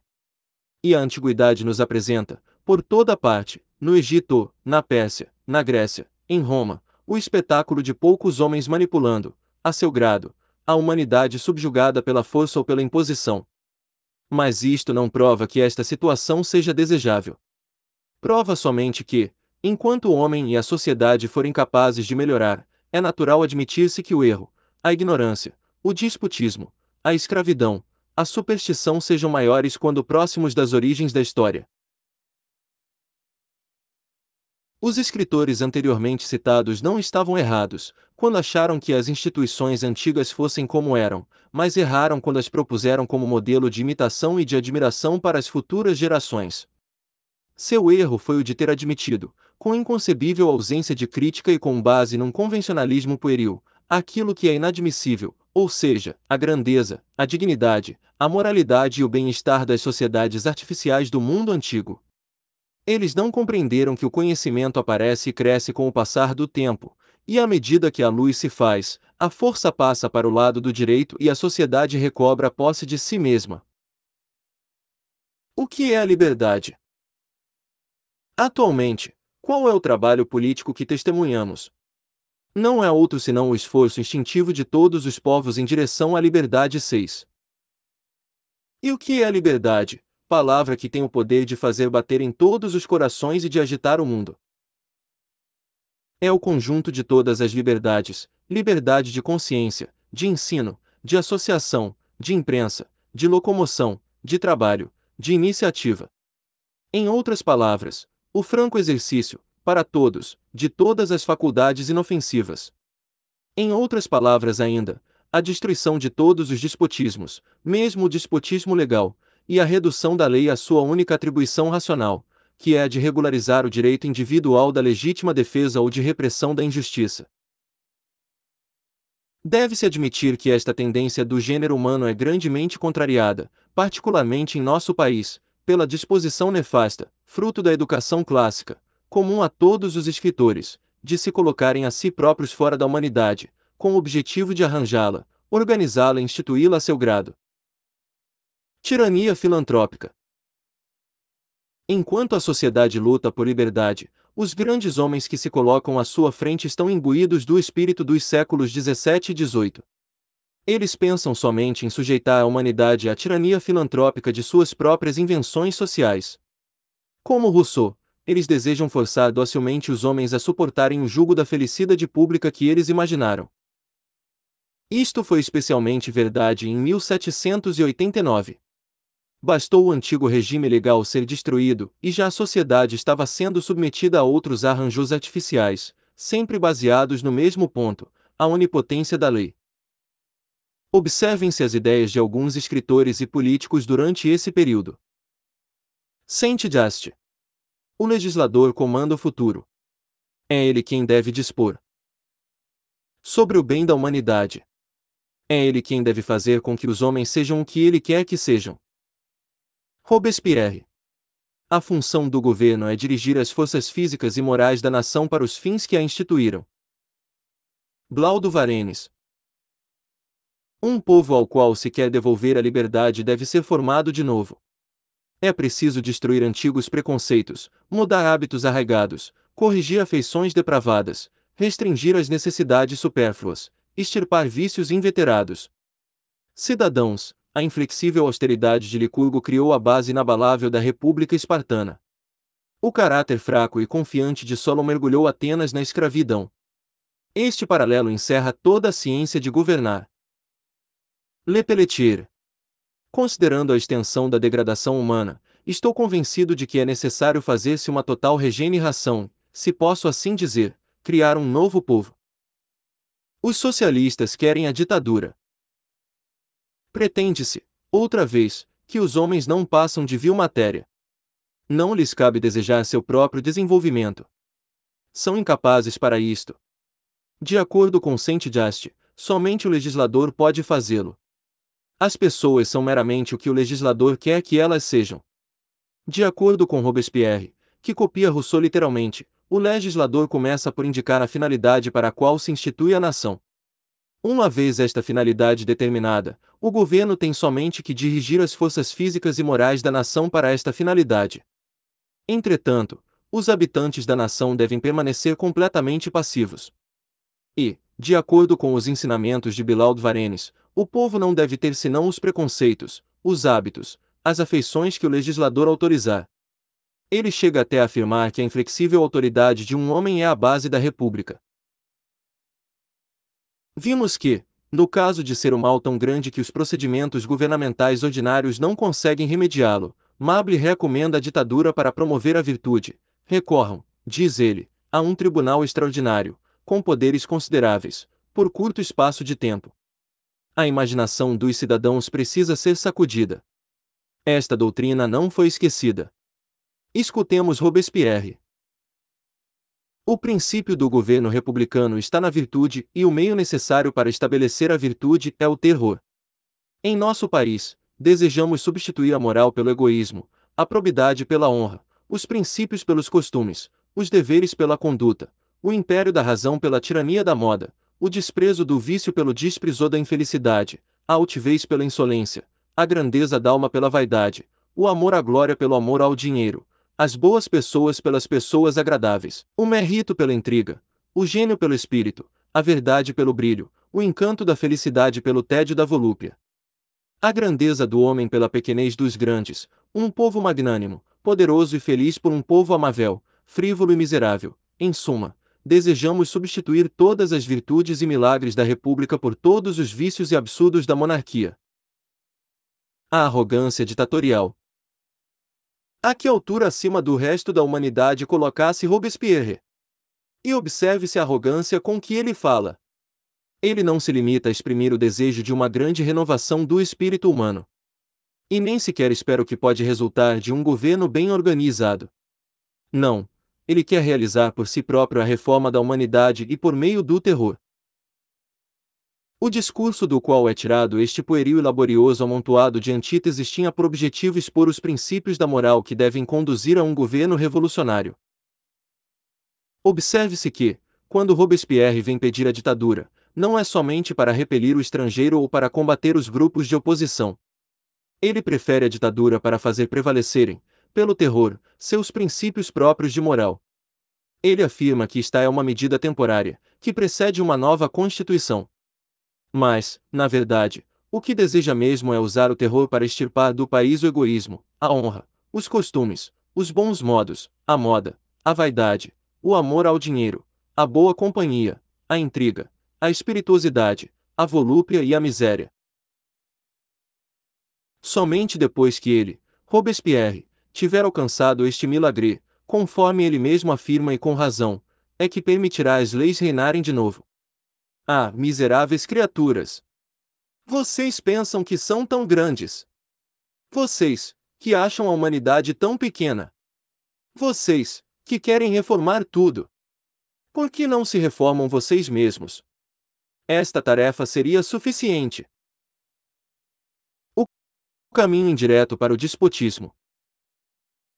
Em geral, contudo, estes senhores, os reformadores, os legisladores e os escritores, não desejam impor diretamente o despotismo aos homens.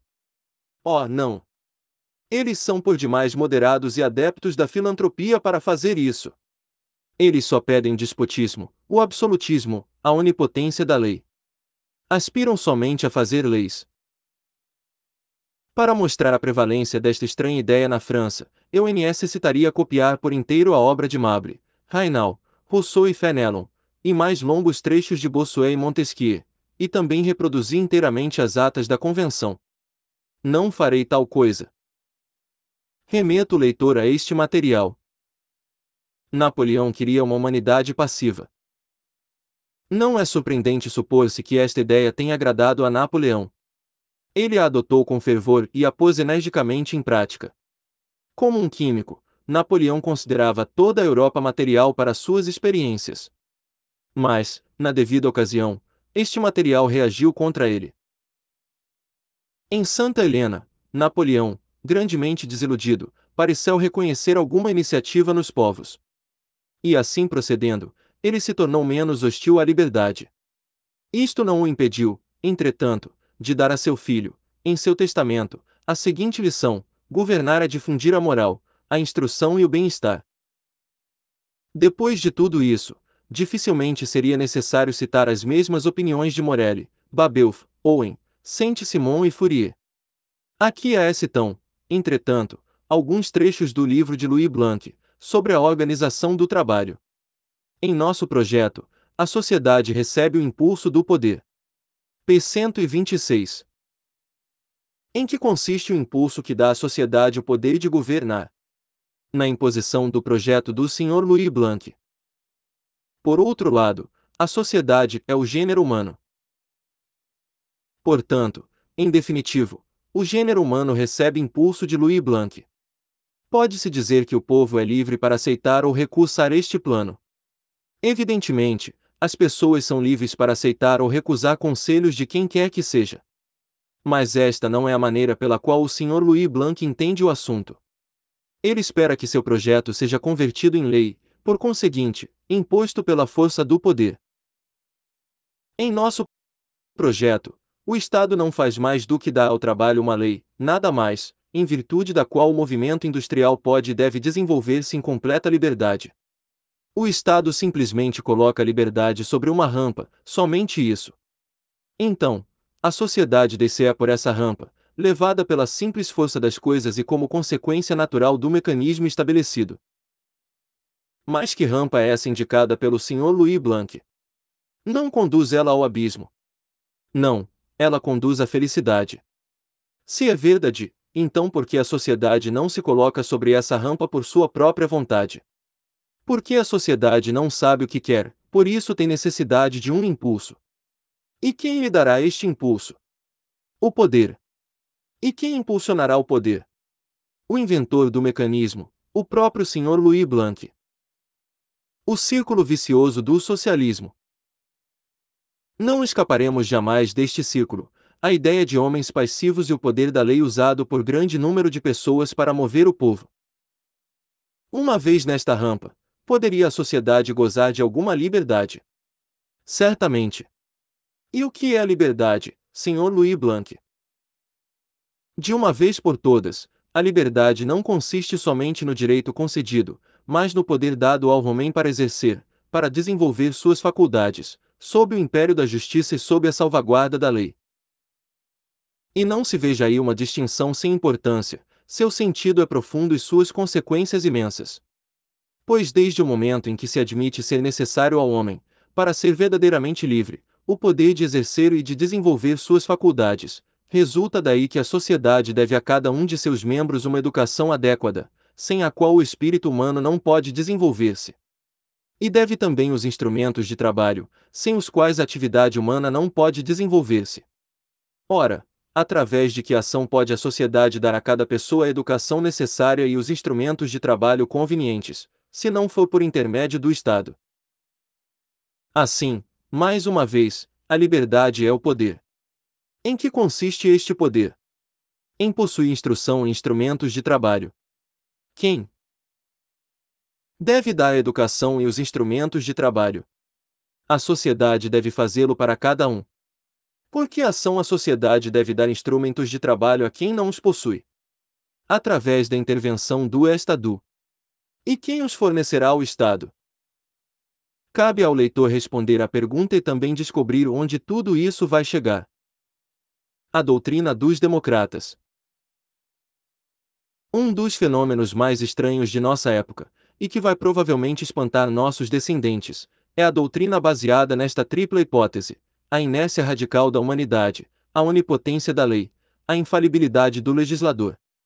Estas três ideias constituem um sagrado símbolo daqueles que se proclamam totalmente democratas. Os simpatizantes desta doutrina dizem-se também preocupados com o social. Enquanto democratas, eles têm fé ilimitada nos homens.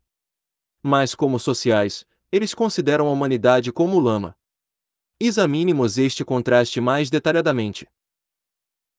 Qual é a atitude do democrata quando os direitos políticos estão em jogo? Como ele vê o povo quando um legislador deve ser escolhido? Então, segundo ele, o povo tem uma sabedoria instintiva, é dotado de um tato admirável, sua vontade é sempre certa, a vontade geral não pode errar. O sufrágio não poderia ser tão universal. Quando é hora de votar, aparentemente o eleitor não pede nenhuma garantia de sua sabedoria. Sua vontade e sua capacidade de escolher criteriosamente são sempre supostas. Pode o povo permanecer sempre sob tutela? Não conquistou ele seus direitos com muito esforço e sacrifício?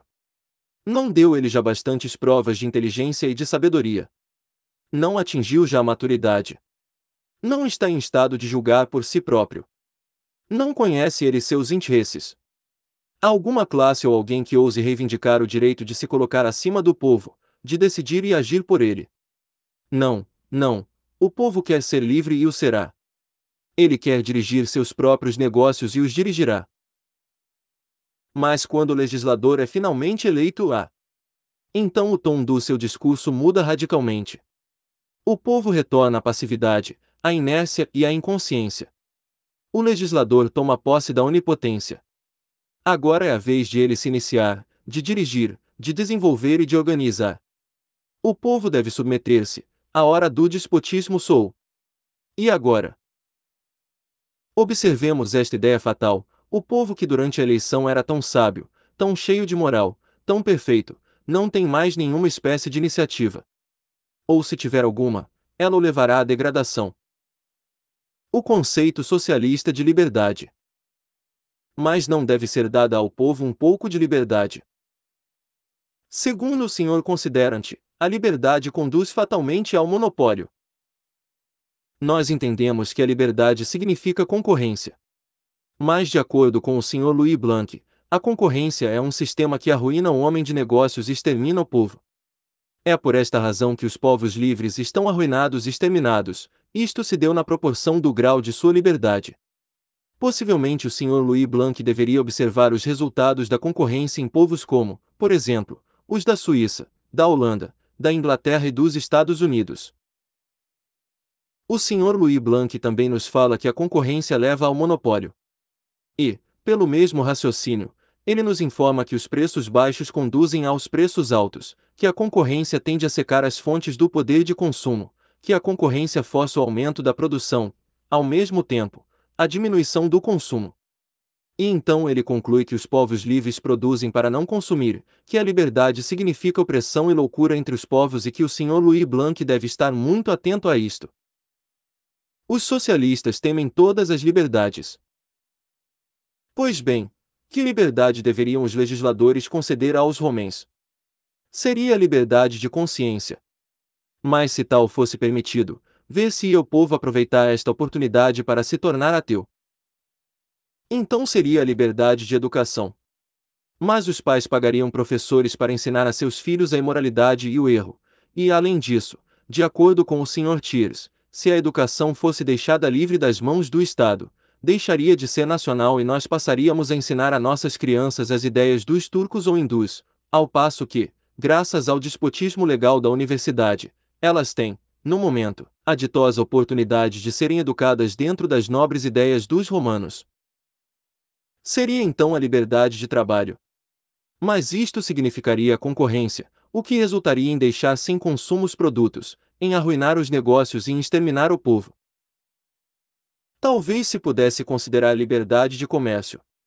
Mas todos sabem, e os que advogam o protecionismo já o mostraram à sociedade, que um homem se arruína quando comercia livremente e que, para enriquecer, ele precisa comerciar sem liberdade. Possivelmente então seria liberdade de associação. Mas de acordo com a doutrina socialista, a verdadeira liberdade e a associação se excluem mutuamente, já que, precisamente, não se aspira a arrebatar aos homens sua liberdade, a não ser para forçá-los a se associarem.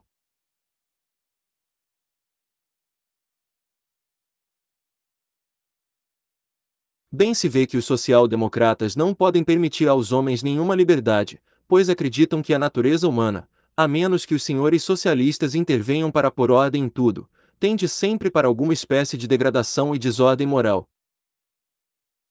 Esta linha de pensamento nos leva a uma questão desafiadora, a saber, se os povos são tão incapazes, tão imorais e tão ignorantes como indicam os políticos, então por que o direito de votar desses povos é defendido com tão apaixonada insistência?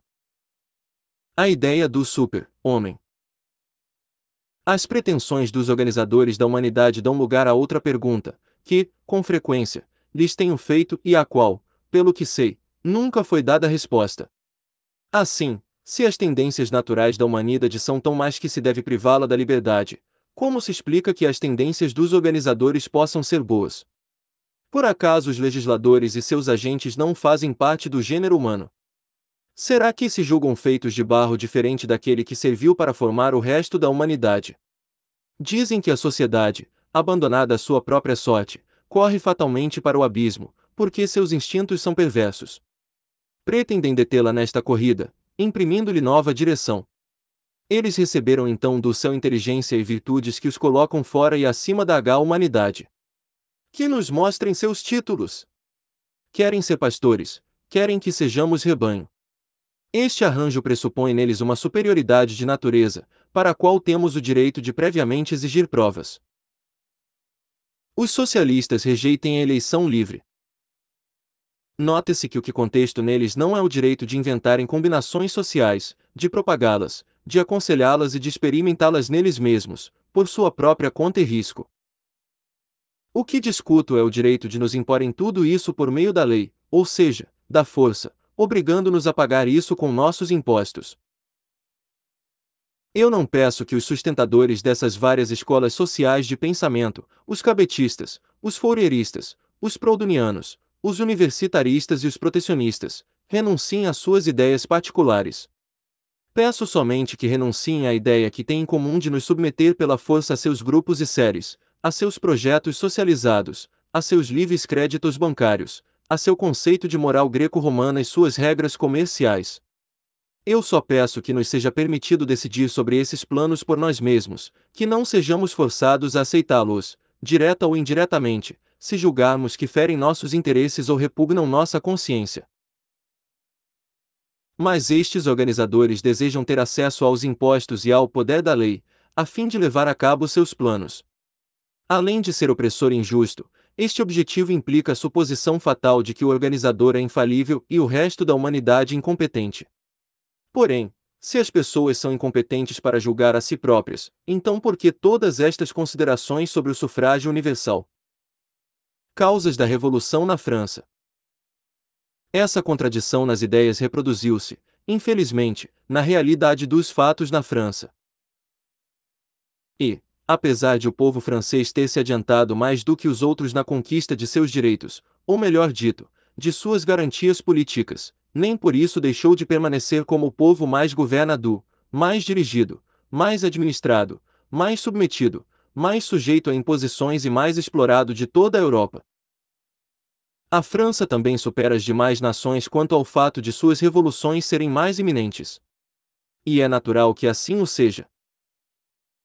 E este será sempre o caso, enquanto nossos políticos continuarem a aceitar a ideia que foi tão bem expressa pelo Sr. Louis Blanc: a sociedade recebe impulso do poder público. Este será o caso, enquanto os seres humanos se considerarem a si mesmos como sensíveis, mas passivos, incapazes de melhorar, por inteligência própria e por energia própria, sua prosperidade e sua felicidade, permanecendo reduzidos a esperar tudo da lei. Em uma palavra, enquanto os homens imaginarem que sua relação com o Estado é a mesma que existe entre o pastor e seu rebanho, tudo permanecerá como está. O imenso poder do governo. Enquanto tais ideias prevalecerem, é claro que a responsabilidade do governo é imensa. Os bens e os males, as virtudes e os vícios, a igualdade e a desigualdade, a opulência e a miséria, tudo emana do governo. Ele se encarrega de tudo, mantém tudo, faz tudo, logo, é responsável por tudo. Se somos felizes, certamente reclama nosso reconhecimento com todo direito. Mas se nos encontramos na miséria, só poderemos acusá-lo de ser o responsável.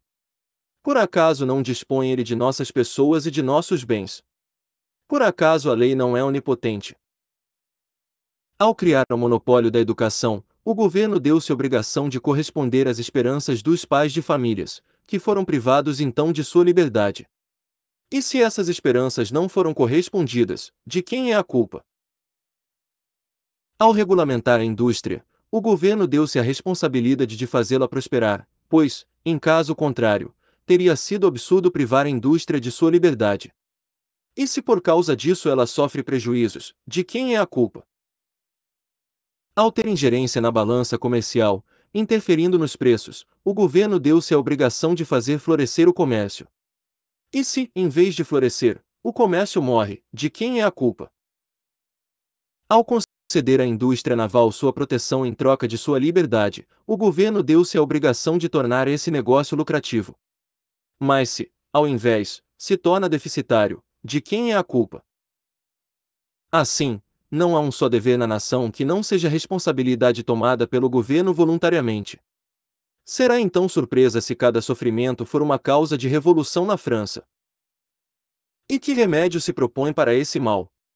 Aumentar indefinidamente o poder da lei, ou seja, a responsabilidade do governo. Mas se o governo toma a seu encargo o aumento e a regulamentação dos salários e não consegue fazê-lo, se encarrega de assegurar a aposentadoria a todos os trabalhadores e não pode fazê-lo, se encarrega de fornecer a todos os operários instrumentos de trabalho e não o consegue, se encarrega de abrir créditos para todos os que estão ávidos de empréstimo, um crédito gratuito, e não o consegue, se, de acordo com as palavras que com sentimento vimos brotar da pena de Lamartine, o Estado chama-se a missão de iluminar, desenvolver, engrandecer, fortificar, espiritualizar e santificar a alma do povo, e fracassa, por acaso não se vê que, ao final de cada decepção, infelizmente, é mais do que provável que uma revolução seja inevitável. Política e economia. Agora vamos voltar a um assunto que foi sucintamente discutido nas páginas iniciais deste estudo, a relação entre economia e política, a economia política. A ciência econômica deve ser desenvolvida antes de a ciência política ser logicamente formulada. Essencialmente, a economia é a ciência que determina se os interesses dos homens são harmônicos ou antagônicos. Isto deve ser conhecido antes de a ciência política fixar as atribuições do governo. Seguindo imediatamente o desenvolvimento da ciência econômica, e bem no começo da formulação da ciência política, esta importantíssima questão deve ser respondida: o que é a lei? O que deve ela ser? Qual o seu âmbito?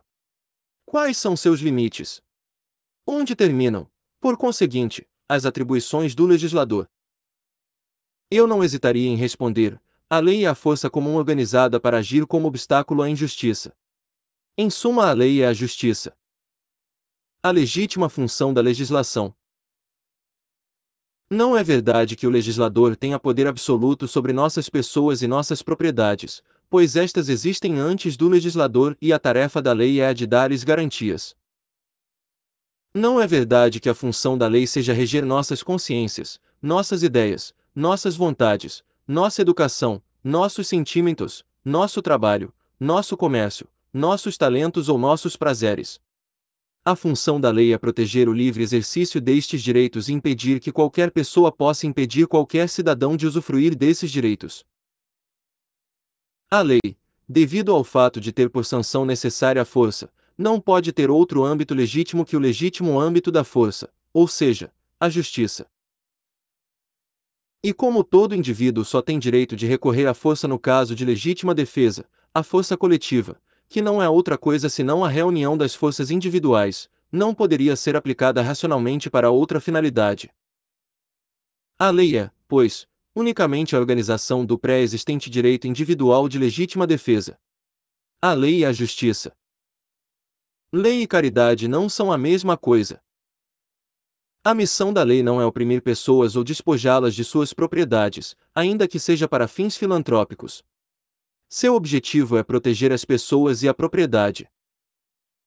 Além disso, não se deve afirmar que a lei pode ser pelo menos filantrópica, desde que se abstenha de toda opressão e de toda expoliação. Isto é contraditório. A lei não pode deixar de atuar sobre as pessoas e a propriedade. E se a lei atua de muitas maneiras, exceto protegendo as pessoas e a propriedade, então sua ação viola necessariamente a liberdade das pessoas e o seu direito de possuir. A lei e a justiça. Isto é simples, claro, perfeitamente definido e delimitado, acessível a qualquer inteligência, visível a todos os olhos, pois a justiça é uma quantidade mensurável, imutável e inalterável, que não admite nem mais nem menos. Se extrapolam esses limites, se tenta fazer a lei religiosa, fraternal, igualitária, filantrópica, industrial, literária, artística, logo se atingirá o infinito, o desconhecido, a utopia imposta ou, o que é pior, uma infinidade de utopias, que lutam para apoderar-se da lei com o objetivo de a impor. Isto é verdade, porque a fraternidade e a filantropia, ao contrário da justiça, não precisam ter limites fixos. Uma vez iniciadas, onde parar? E onde parará a lei? Caminho direto para o comunismo. O senhor de Saint Crick faria sua filantropia somente para algumas classes de industriais e pediria a lei para controlar os consumidores, a fim de beneficiar os produtores. O senhor considerante esposaria a causa dos trabalhadores e usaria a lei para assegurar-lhes o mínimo, seja no tocante a roupas, moradia e alimento, seja no tocante a toda e qualquer outra coisa necessária à manutenção da vida. O Sr. Louis Blanc diria, e com propriedade, que esse mínimo é simplesmente um esboço de fraternidade e que a lei deve dar a todos os instrumentos necessários ao trabalho, e, também, educação. Outra pessoa observaria que estas providências ainda deixariam campo para a instalação da desigualdade e que a lei deve fazer chegar às aldeias mais remotas o luxo, a literatura e as artes. Todos esses propósitos são o caminho direto para o comunismo, ou melhor, a lei será o que já é, o campo de batalha de todos os sonhos e de todos os desejos imoderados. A base para um governo estável. A lei e a justiça. Dentro deste princípio se pode conceber um governo simples e duradouro. E eu desafio qualquer um a dizer de onde poderia sair a ideia de uma revolução, insurreição ou simples motim, contra uma força pública limitada a reprimir a injustiça. Sob tal regime, haveria mais prosperidade, e esta seria mais igualmente repartida. E quanto aos sofrimentos, que são inseparáveis da humanidade, a ninguém ocorreria culpar o governo por causa deles, pois o governo é tão inocente com relação a esses sofrimentos quanto é com relação às variações de temperatura. Como prova de tal afirmação, considere-se esta pergunta: já se viu algum povo revoltar-se contra o Supremo Tribunal ou irromper pelo Tribunal do Juiz de Paz adentro para reclamar por um salário mínimo, pelo crédito livre, por instrumentos de trabalho, por preços compatíveis ou por oportunidades de trabalho? Todo mundo sabe muito bem que tais coisas não são da alçada do Supremo Tribunal ou do Juiz de Paz, e também sabe que estão fora do poder da lei. Mas façam-se leis baseadas no princípio da fraternidade, proclamando que dela emanam os bens e os males, que é responsável por toda a desigualdade social, e se verá abrir a porta para uma interminável série de queixas, ódios, transtornos e revoluções. Justiça significa igualdade de direitos. A lei e a justiça. E seria estranho se a lei pudesse ser outra coisa a mais. Por acaso a justiça não é o direito? Será que os direitos não são iguais? Como a lei interviria para me submeter aos planos sociais dos senhores de Mimerel, Melun, Thiers, Louis Blanc, em vez de submeter a esses seis senhores aos meus planos? Pensa-se que eu não recebi da natureza suficiente imaginação para inventar também uma utopia. Será que é papel da lei escolher uma fantasia dentre tantas, colocando a força pública a serviço de uma delas? A lei e a justiça. E que não se diga, como vai acontecer, que, concebida desta maneira, a lei seria ateia, individualista e sem coração, que acabaria transformando a humanidade à sua imagem e semelhança. Isso é uma dedução absurda, muito digna do entusiasmo por tudo que emana do governo e que leva a humanidade a crer na onipotência da lei. Absurdo! Pelo fato de sermos livres, temos de deixar de agir.